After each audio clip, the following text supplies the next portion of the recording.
Eu te perguntei aquele negócio antes da medicina trazer um ceticismo ou não, porque vendo de fora, obviamente, uma visão de um leigo, assim, quando tu vê assim, um conceito de câncer, por exemplo, uma coisa que acontece ali sem um agente externo, né? Me corrija se eu estiver errado, assim, ele surge sozinho por causa dele ali. E aí tu vê que a natureza, ela tende a esse caos, a doença, a morte. E aí isso me causa um negócio sobre a vida, de achar que a vida é esse caminho ruim que vai sempre tender a uma doença, alguém morrendo, a uma tristeza, uma família desunida. Por isso que eu te perguntei isso, se tu vivendo isso de sempre não te traz isso. Mas tu falou o Então contrário. porque você está misturando dois conceitos diferentes. Você está Hum, misturando o conceito de entropia, né, que é o conceito de caos, né? Então hum, tudo no universo ele busca um nível de organização menor. A gente vai chegar nisso, né, com aquilo que é a nossa expectativa e nossa esperança. Quando minha mãe, ela falou no telefone para mim, eu lembro a frase que ela falou. A gente estava no final de julho, praticamente em agosto do ano passado.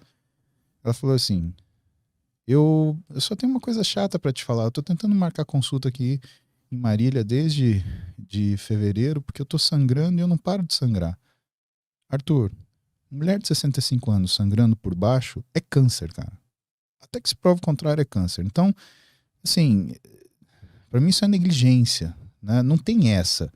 Ah, mas tá no auge do Covid, né? E aí, outra coisa, né? Quanta gente, né, na situação que a minha mãe estava, se encontrou, só que ela não tinha um filho médico com condições para puxar ela e fazer o tratamento, uhum. né? E isso é uma das coisas que me assustou em tudo isso, porque eu acho que em vez do Covid ele unir a sociedade, ele dividiu. Então o Covid ele piorou o brasileiro.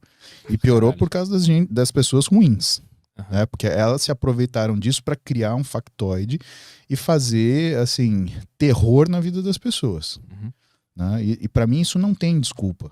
Né? No Código de Ética Médica, se você não consegue trazer cura, que pelo menos você traga o conforto. E justamente em toda essa confusão que teve, quem menos falou foi médico.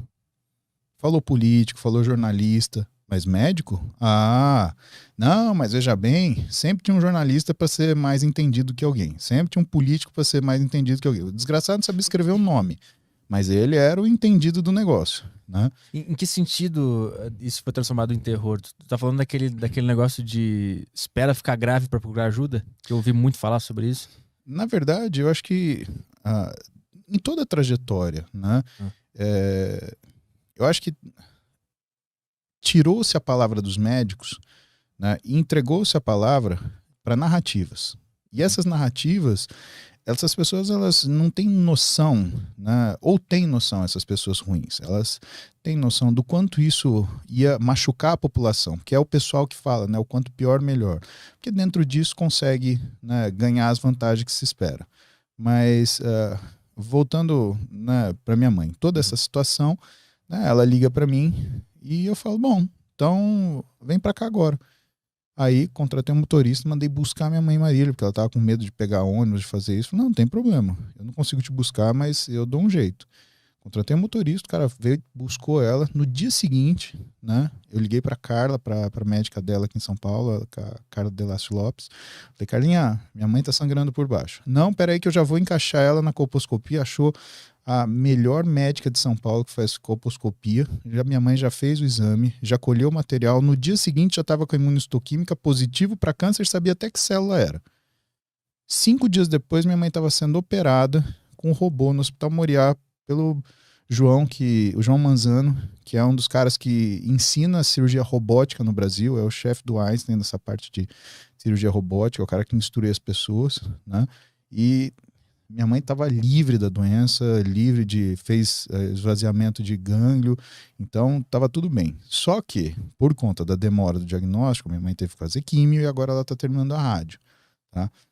Mas veja, Arthur, por mais nefasta que seja essa situação, a gente tem que lembrar as coisas que têm valor pra gente. Pra mim foi uma barra, porque eu não falei pra minha mãe que ela tava com câncer. Hum. Eu só falei pra ela depois da cirurgia, quando ela tava bem acordada e indo pra casa. E por que eu fiz isso? Porque toda a minha vida com a minha mãe, ela falava do medo que ela tinha de ter câncer, porque o meu avô morreu de câncer de próstata, né? E minha mãe pegou essa fobia, né? E eu acho que na hora que a gente sofre um aperto, cara, a gente tem a oportunidade única de fazer o melhor que a gente faz. E nessa hora, a única coisa que eu podia pensar é: o que a minha mãe me falou sobre isso? E aí eu segurei a onda. Mãe, é uma lesão, tem que operar. É uma lesão, tem que operar.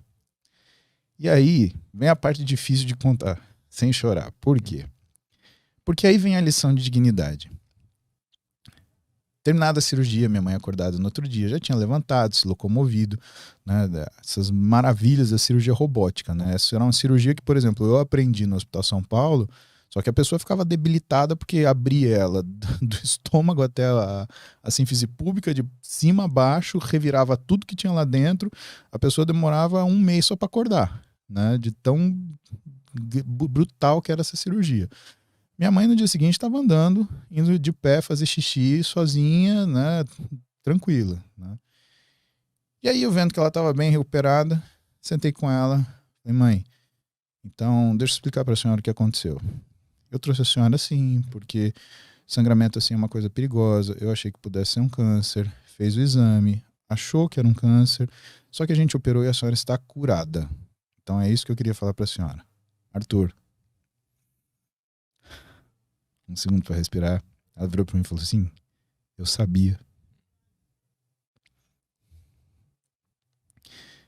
E por que eu tenho que respirar? Porque aí quando a gente fala que uma pessoa é muito boa, que é uma mãe pra gente, você consegue entender por que a gente fala isso. Por que esse bom extremo te remete à mãe? Porque aí minha mãe vira pra mim e fala assim: é que eu não queria te preocupar. Ou seja, ela pegou toda a fobia que ela tinha de anos e anos, guardou numa caixinha, fez eu achar que eu tava enganando ela, pra depois, quando tudo tivesse resolvido, eu falasse: mãe, truco. E ela falasse: 6. Simples assim. Uhum. Então, essas coisas, elas mostram pra gente que vale a pena você ter esperança, vale a pena você pensar do lado positivo, porque, Arthur, você não tem outra saída, você vai fazer o quê? Você vai se largar na linha do trem e deixar aquilo passar por cima de você?